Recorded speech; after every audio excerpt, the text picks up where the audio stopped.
ऐसी चीज़ें आती हैं कि जब हम क्वेश्चन करते हैं और आपके क्लाइंट्स हाँ में हाँ बोलते हैं, हाँ में हाँ, हाँ, हाँ, बिल्कुल, बिल्कुल सर, बिल्कुल एग्री करता हूँ, ये चीज़ होती है। इसका मतलब है अगर 5 हाँ अगर आप अपने क्लाइंट से बुलवा ली, आपका क्लाइंट क्लोज़ है। नमस्कार, welcome back to my YouTube channel. आज के इस वीडियो पे हम जानने वाले हैं कि ऐसी वो कौन सी 3 मीटिंग है जिनका यूज़ करके हम अपने हाई टिकट क्लाइंट्स को कंफर्म कर सकते हैं। यानी फाइनल प्रपोजल से पहले हम अपने हाई टिकट क्लाइंट्स को कंफर्म कर सकते हैं and you become a successful affiliate marketer. चलिए जानते हैं ऐसे वो कौन से 3 तरीके हैं। नंबर 1, पहला आता है हमारा डिस्कवरी मीटिंग। अब डिस्कवरी मीटिंग हमें किस तरीके से करनी है, चलो इसको थोड़ा सा प्रैक्टिकली वे पे जानते हैं। डिस्कवरी मीटिंग वो मीटिंग होती है, हम किसी भी क्लाइंट से बात करने से पहले हम इस मीटिंग को करते हैं। यानी इसमें क्या क्या चीज़ें की जाती हैं इसको भी हम बड़े आसानी से जानने वाले हैं। सो डिस्कवरी मीटिंग पे हम करेंगे, पहले कोई भी क्लाइंट्स हमारे पास आता है, हम स्टार्टिंग से एक ही चीज़ पे फोकस करते हैं कि क्लाइंट से बात हो जाए, क्लाइंट से किसी भी तरीके से बात हो जाए एंड वो बड़े पैकेजेस के लिए मान जाए, किसी भी तरीके से हम उनसे हाँ करवाने पे तुले होते हैं। बट ये मिस्टेक्स आपको नहीं करनी है। हम डिस्कवरी मीटिंग पे जानेंगे यानी डिस्कवरी मीटिंग को किस तरीके से यूज किया जाता है। तो सबसे पहले डिस्कवरी मीटिंग का जो एक फॉर्मेट आता है, इस पर आता है गूगल फॉर्म। अगर आप लोग जानते हैं कि गूगल फॉर्म को किस तरीके से यूज किया जाता है या फिर गूगल फॉर्म से कैसे हाई टिकट क्लाइंट्स को या फिर हाई टिकट क्लाइंट से बातचीत की जाती है। जब भी हम गूगल फॉर्म पे काम करते हैं अपन, तो गूगल फॉर्म पे हम हमारे जो 3 से 4 क्वेश्चंस होते हैं तो उन पे हम बात करते हैं। सो सपोज दैट अगर मैं कोई क्लाइंट हूँ, अगर मैंने किसी से बातचीत करनी है या किसी के बिजनेस के बारे में जानना है, तो सिंपल सी बात है कि जो भी गूगल फॉर्म होगा उसके मैं आंसर फिल करूंगा। पहला क्वेश्चन होगा व्हाट्स योर नेम, यानी आपका नाम क्या है। दूसरा जो हमारा क्वेश्चन होगा, दूसरा क्वेश्चन होगा कि आप क्या करते हैं। तीसरा क्वेश्चन होगा आप कहाँ रहते हैं, ठीक है, यानी कहाँ से आप बिलोंग करते हैं। चौथा क्वेश्चन होगा आपका इंस्टाग्राम अकाउंट क्या है। पांचवा क्वेश्चन होगा कि आपका मंथली गोल क्या है, कितना आप यहाँ से अर्न करना चाहते हैं। इससे होगा ये, कस्टमर के बारे में या फिर क्लाइंट्स के बारे में हमें सारी चीज़ें वन ऑन वन पता चलने लग जाती हैं। और लाइक देखो, हम किसी भी क्लाइंट से अगर इस तरीके से 5 या 7 क्वेश्चंस अपने गूगल फॉर्म पर फीड करके रखेंगे, तो क्लाइंट्स की सारा पोटेंशियल जो भी होगा या फिर उसकी नीड्स या फिर उसका विजन हमें समझ में आ जाएगा, क्या ये जेन्युइनली इस पैकेज के लिए लायक है या फिर नहीं है। देखो अब हमारे पास ऐसे ऐसे क्लाइंट्स आते हैं ना, अब देखो अगर हम गूगल फॉर्म पे फॉर्म फिल करे रहते हैं, वहाँ पर हमारे क्वेश्चन फीड होते हैं, तो वहाँ पे क्लाइंट्स क्या करता है, आंसर देने लग जाता है। अब उससे हम ये पूछेंगे कि महीने का आपका गोल क्या है, यानी मंथली आप यहाँ से कितना रेवेन्यू जनरेट करना चाहते हैं अगर आपको ये अपॉर्चुनिटी मिली तो। अब क्लाइंट्स के आंसर क्या होंगे, 10,000, 12,000, 15,000। अगर हम 10, 12, 15,000 के क्लाइंट्स को हाई टिकट क्लोजिंग के लिए वहाँ पे फॉर्मेट पे इन्वॉल्व कर रहे हैं, सो इस हिसाब से हम हाई टिकट क्लाइंट्स को क्लोज करने से पीछे रह जाते हैं और हम उस फॉर्मेट पर फेल हो जाते हैं। और फिर हम अपने आप को नेगोशिएट करते हैं कि यार, अपने आप को बोलते हैं कि ये चीज़ नहीं हो रही, हमसे ये नहीं हो रहा, वो नहीं हो रहा। सो डोंट वरी दोस्तों, आपके अंदर कोई कमी नहीं है, बट एक जो चीज़ होती है वो आपको स्ट्रक्चर फॉर्म पे नहीं मिली है। सो आज मैं वो क्लियर करने वाला हूँ और वीडियो को आपको एंड तक देखना है, सारी की सारी चीज़ें आपको समझ में आ जाएंगी। अब 10-12 हज़ार जो महीने का कमाना चाहता है, जिसका पोटेंशियली 10-12 हज़ार है, सो उसको हम बड़ा पैकेजेस नहीं देंगे, वो उसको हम छोटे पैकेजेस के लिए रिकमेंड करेंगे। और भी चीज़ें हैं, इससे होगा है कि आसानी से क्लाइंट हमारा क्लोज हो जाएगा और जो हमारी सेल्स है वो 10x हो जाएगी और ग्रोथ भी 10x हो जाएगी। अब सपोज आपके क्लाइंट्स के आंसर वहाँ पर होते हैं कि मैं 70,000 महीने का कमाना चाहता हूँ, 1,00,000 महीने का कमाना चाहता हूँ, वहाँ पर फिट होगा। और बहुत सारी चीज़ें जो आपके क्वेश्चंस होंगे उन पे भी आप देखेंगे कि क्लाइंट रिलेट कर पा रहा है बड़े पैकेजेस के लिए। तो वहाँ पर आप देखेंगे कि क्लाइंट्स का इंस्टाग्राम अकाउंट क्या है। वहाँ पर प्रोफाइल पे जाएंगे आप, अपने सेकंड इंस्टाग्राम अकाउंट से या फिर किसी भी इंस्टाग्राम अकाउंट से अपने क्लाइंट्स को देखिए, क्या पोस्ट हैं, क्या उसका रहना है, क्या फिर वो कहाँ जाता है। ये बहुत सारी चीज़ें हम वहाँ से रिसर्च कर सकते हैं अपने क्लाइंट्स के ऊपर, किस तरीके से वो करता है। सो अपन उससे हमें फ़ायदा क्या होगा, देखो अगर बहुत सारी चीज़ें हम क्लाइंट्स की जान लेते हैं तो उससे हमें फ़ायदा क्या होगा, जब हम क्लाइंट से कॉल पे बात करेंगे तो कुछ कुछ चीज़ें हमें क्लाइंट्स की पता होंगी। इससे ये होगा कि अगर आप और मैं बात कर रहे हैं, यानी आप क्लाइंट से हैं या फिर मैं किसी चीज़ को स्पॉन्सर कर रहा हूँ, तो वहाँ पे हमारी बातचीत होती है और मुझे आपके बारे में कुछ पता है और मैं वही लाइन बताऊँ कि अनजान एक स्ट्रेंजर की तरह, तो आपको लगेगा कि हाँ, ये पर्सन बात करने लायक है, इससे बात करने पे इंटरेस्ट आ रहा है, कहीं ना कहीं हमारी जो चीज़ें हैं सिमिलर हैं और हम रिलेट कर पा रहे हैं। सो पहला तरीका ये है, हम जब भी अपने क्लाइंट्स को हाई टिकट प्रोडक्ट को पिच करने जाएंगे तो वहाँ पे अपने क्लाइंट के साथ डिस्कवरी मीटिंग करेंगे। अब उस डिस्कवरी मीटिंग पे क्या क्या चीज़ें होंगी, पहले हमारा गूगल फॉर्म फिल कराया हुआ होना चाहिए, कस्टमर से डिटेल्स होनी चाहिए, कस्टमर की इंक्वायरी होनी चाहिए, उसका पोटेंशियल पता होना चाहिए, विजन पता होना चाहिए, उसके ड्रीम क्या हैं, बहुत सारी चीज़ें पता करने के बाद फिर हम उस क्लाइंट्स को मीटिंग पे बैठाएंगे या फिर कॉल पे लेंगे, कॉल पे कनेक्ट करेंगे, बहुत सारी चीज़ों पे डिस्कशन करने के बाद, और ये हमारी डिस्कवरी मीटिंग यहाँ पे ख़त्म हो जाती है। क्लाइंट के साथ पहली मीटिंग खत्म होने के बाद अब आता है हमारा दूसरा फॉर्मेट। दूसरा फॉर्मेट हमारा क्या है, दूसरी मीटिंग होगी रिलेट योर जर्नी, यानी अपने क्लाइंट को अपनी जर्नी रिलेट कराइए।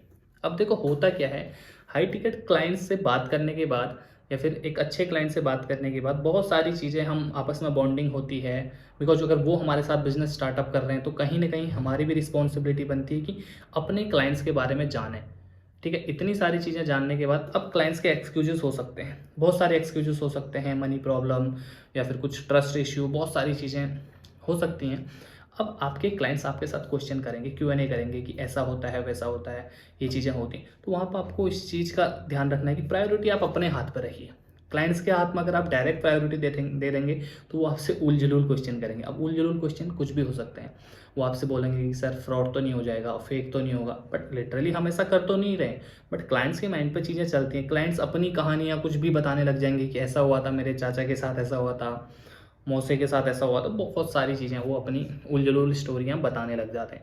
अब वहाँ पर प्रायोरिटी अगर आपके हाथ में होगी तो वहाँ पे आप अपने अकॉर्डिंग क्लाइंट से क्वेश्चन करेंगे। अब उसके आंसर होंगे, कुछ बहुत उनको बोलने का मौका दीजिए। ऐसा नहीं कि बिल्कुल हम ही बोले जा रहे हैं, स्टार्टिंग पे हमने कॉल पे बात करी और क्लाइंट्स की कॉल ख़त्म होने तक हमने उसको बोलने का मौका ही नहीं दिया, तो वहाँ पे भी आपका क्लाइंट आपको ब्लॉक करके चला जाएगा। तो ऐसा भी नहीं करना है, कुछ चीज़ें क्लाइंट्स को भी दीजिए और कोशिश करना कि ज़्यादातर प्रायोरिटी आप अपने हाथ पर रखिए।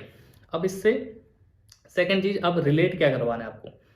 अगर आपके क्लाइंट्स कुछ भी बोलते हैं तो आप, सिंपल सी बात है, जब अगर आपने बिजनेस स्टार्ट किया था, आप भी जब इस डिजिटल मार्केटिंग के एरे पे आए थे तो आपके साथ भी प्रॉब्लम्स थी, यानी मेरे साथ भी प्रॉब्लम थी। सिंपल सी बात है, जितने भी लोग इस वीडियो को देख रहे हैं हर किसी के साथ कुछ न कुछ प्रॉब्लम होगी, तब जाके उस बिजनेस पे इन्वॉल्व हो रखा है। यानी फाइनेंशियल प्रॉब्लम हो सकती है, थोड़ा फैमिली प्रॉब्लम हो सकती है, या फिर कुछ न कुछ पॉकेट मनी का खर्चा, या कुछ भी चीज़ें हो सकती हैं, बट वो प्रॉब्लम आपके साथ भी थी, मेरे साथ भी थी। अब अपने क्लाइंट्स को रिलेट करवाइए।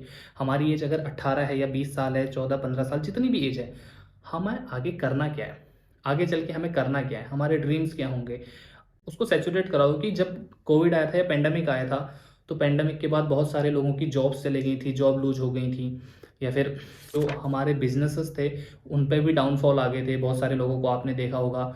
यानी मूवमेंट उनका हो गया था और कहीं ना कहीं एक जो फाइनेंशियली प्रॉब्लम आ गई थी, हर किसी के लिए आ गई थी। इस चीज़ से अगर रिलेट करेंगे कि आगे चल के हमें करना क्या, उसी चीज़, उसी विजन के साथ मैं यहाँ पर आया, मैंने समझी चीज़ें, अंडरस्टैंड करी, और आज मैं यहाँ पे सक्सेसफुली ग्रो कर रहा हूँ, काफ़ी सारे लोगों को गाइड कर चुका हूँ और एक बहुत अच्छी स्टेज पे हूँ। तो इस तरीके से अपने क्लाइंट्स को अगर आप रिलेट करा पाएंगे तो उन्हें भी लगेगा कि हाँ, आज के टाइम पे चीज़ें होनी चाहिए, हमारे पास एक ऑल्टरनेट ऑप्शन होना चाहिए, या फिर पार्ट टाइम ऐसा सोर्स ऑफ इनकम होना चाहिए कि जिससे हम अपनी लाइफ में आगे बढ़ पाएँ। तो ये दूसरा मीटिंग था जिस पर हम अपने क्लाइंट से बात करेंगे, रिलेट करवाएंगे और उनसे क्वेश्चंस करेंगे। 10-12 क्वेश्चन हमारे कुछ ऐसे होंगे कि आगे चल के आपको क्या करना है, क्या नहीं करना है। तो उससे ये होगा, आपका क्लाइंट्स आपकी बातों पर इंटरेस्ट लेने लगेगा। अब उसको प्रपोजल तो करना है, फाइनल प्रपोजल करना है, आपका क्लाइंट्स यहाँ पर क्लोज होने वाला है। देखो, जब भी हम क्लाइंट से बात करते हैं ना, हमारी बातचीत होती है और वहाँ पे कुछ ऐसी चीज़ें आती हैं कि जब हम क्वेश्चन करते हैं और आपके क्लाइंट्स हाँ में हाँ बोलते हैं, हाँ में हाँ, हाँ हाँ बिल्कुल बिल्कुल सर, बिल्कुल एग्री करता हूँ, ये चीज़ होती है, होती है। इसका मतलब है अगर 5 हाँ अगर आप अपने क्लाइंट से बुलवा ली, आपका क्लाइंट क्लोज है, फाइनल प्रपोजल के लिए वो एक्साइटेड है, वो चाहता है कि बस कब हम फाइनल प्रपोजल के लिए रेडी हो जाएं। बट इतना भी ओवर कॉन्फिडेंस आपको नहीं होना है कि बस क्लाइंट्स क्लोज ही है। वहाँ पे काफ़ी सारे लोग क्या करते हैं कि 5-7 हाँ बोलने के बाद तुरंत वहाँ पे बोलते हैं पेमेंट मेथड क्या होगा। सो वो गलती आपको नहीं करनी है। सो इस चीज़ को आपको ध्यान रखना है। 2 मीटिंग के बाद 2 मीटिंग तक आप डायरेक्ट पेमेंट मत बोलिए। वहाँ पे ऐसा होता है ना कुछ कस्टमर के माइंड पे चीज़ें चल जाती हैं, क्लाइंट्स के माइंड पे चल जाती है, क्योंकि अब ऐसा तो है नहीं कि उन्होंने बात कर रखा है तो सब कुछ पॉकेट पे रखा पड़ा है। आप वहाँ पर पेमेंट के लिए नहीं बोलेंगे। अब आपको क्या करना है, अब आपको तीसरी मीटिंग के लिए, जो मोस्ट इंपॉर्टेंट मीटिंग है, यानी मीटिंग या कॉल पे भी बोलूँ, जो भी आप समझ सकते हो, तीसरी मीटिंग के लिए अपने क्लाइंट से खुद पूछना है। अब तीसरी मीटिंग क्या होगी वो भी मैं आपको बताता हूँ। तीसरी जो हमारी मीटिंग होगी वो होती है फाइनल प्रपोजल मीटिंग। अब फाइनल प्रपोजल मीटिंग के लिए आपको अपने क्लाइंट से कुछ नहीं कहना है, यानी 2 बार हम कॉल पे बात कर चुके हैं, 2 बार कनेक्ट हो चुके हैं जूम पे या कॉल पे। तो अब जो तीसरी मीटिंग है फाइनल प्रपोजल मीटिंग, तो वहाँ पर दूसरी मीटिंग पे ज़्यादातर लोग क्या करते हैं, पेमेंट वाली बात करते हैं। तो पेमेंट वाली बात नहीं करनी है, तो कस्टमर के माइंड पे, क्लाइंट के माइंड पे कुछ भी चीज़ें चल सकती हैं। अब जब दूसरी बार आप बात करेंगे, अब आप अपने क्लाइंट से एक चीज़ ज़रूर बोलेंगे कि सर अगली बार हम कब कनेक्ट करें, अगली बार हम कब बातचीत करें इस बिज़नेस के बारे में। इससे होगा ये, आप देखो बहुत सारा टाइम आप दे चुके हो अपने क्लाइंट्स के लिए, आपका क्लाइंट्स कहीं न कहीं अट्रैक्ट हो रहा है आपके पास। आपका क्लाइंट सोच रहा है कि बस मुझे बात करनी है, कहीं न कहीं एक रिलेशन बिल्ड हो रहा है, एक ब्रदर सिस्टर जो भी आप समझते हो, जिस भी क्लाइंट से आप बात करते हो, तो एक रिलेशन बिल्ड हो रहा है। वो यानी कहीं न कहीं एक्साइटेड हो रहा है कि हाँ, मुझे इस बिज़नेस पे तो इनरोल होना है, बट फाइनेंशियली प्रॉब्लम हो सकती है, कुछ भी हो सकती है कि वो तुरंत एग्री नहीं कर रहा है। अब आप उनसे खुद बोलेंगे कि अगली बार हम कब कनेक्ट करें। सपोज दैट आपके क्लाइंट्स अगर बोलते हैं कि हम 3 दिन बाद 2 बजे के टाइम पे कनेक्ट करेंगे दोपहर पे, ठीक है। अब आपको क्या करना है, तब तक अपनी सारी चीज़ों को तैयार करते हुए, क्लाइंट्स के बारे में और इन्फॉर्मेशन लेते हुए, अब आपको 2 बजे का सपोज आपके क्लाइंट्स ने टाइम दिया, तो आप 1 बजे उन्हें मैसेज करेंगे कि sir I am calling you, या फिर मैं आपको 2 बजे कॉल करने वाला हूँ, आप रेडी रहिएगा। इससे होगा ये, देखो काफ़ी सारे लोग क्या करते हैं, डायरेक्ट कॉल कर लेते हैं। डायरेक्ट कॉल करने का नुकसान क्या होता है, बहुत से लोगों को मैं नोटिस करता हूँ कि 2 बजे बोला है तो 2 बजे कॉल करेंगे। सपोज दैट आपका क्लाइंट्स कहीं ट्रैफिक में है, बाहर है, या फिर फैमिली पे है, कहीं भी है, किसी फंक्शन पे है, तो वहाँ पर वो आपसे बात करने की कंडीशन पे नहीं है। सो क्या होगा, आपकी जो फाइनल मीटिंग होगी वो ख़राब हो जाएगी, ठीक है। जो आपका क्लाइंट क्लोज होने वाला है वो ख़राब हो जाएगा, क्योंकि वो आपसे बात नहीं कर पाया उस समय पे, वो बिजी था। अब आप दोबारा कॉल भी नहीं कर सकते हो यानी आप असमंजस पे पड़ चुके हो कि अब मैं कॉल करूं या क्या करूं। कहीं ना कहीं आपको खुद रिग्रेट होगा कि मैंने क्यों कॉल करी। तो आपको 1 बजे के समथिंग मैसेज करना है कि sir I am calling you, आप रेडी रहिएगा कि हम 2 बजे कनेक्ट करेंगे। अगर आपके क्लाइंट्स का यस आ जाता है वहाँ से तो ठीक है, तो यानी आपने पूछा भी, तो एक बॉन्डिंग बहुत अच्छी बन गई कि हाँ चलो पूछ के बात करी। एक थोड़ा होता है ना, एक यहाँ पर आती है जेन्युइन वाली चीज़ें आ जाती हैं। तो यहाँ से हो गया। अब तीसरी वाली मीटिंग पे, जो हमारी फाइनल प्रपोजल लास्ट मीटिंग है, जहाँ पे पेमेंट के लिए क्लाइंट कंफर्म करने वाला है, तो उस मीटिंग पे हम बात करेंगे कि सर हमारा ये पैकेज है और इस पैकेजेस से ये चीज़ें हैं, बहुत सारी चीज़ें आप बताओगे जो जेन्युइनली हैं भी और रिजल्ट्स भी उससे आते हैं। तो अपना फाइनल जो आपका हाई टिकट पैकेज होगा उसको आप वहाँ पर पिच करोगे, डायरेक्ट पिच करोगे कि ये है। तो वहाँ पे आपका क्लाइंट रेडी रहेगा, क्योंकि वो भी ऐसा तो है नहीं कि आपका क्लाइंट आपके साथ इन्वॉल्व है, 2-3 मीटिंग पे आ चुका है, तो तीसरी मीटिंग तक उसको कुछ पता ही नहीं है, प्राइस वगैरह सारी चीज़ें उसे पता चल जाती हैं। अब वहाँ पर आप पिच करेंगे। अब वहाँ पर आप अर्जेंसी क्रिएट करेंगे।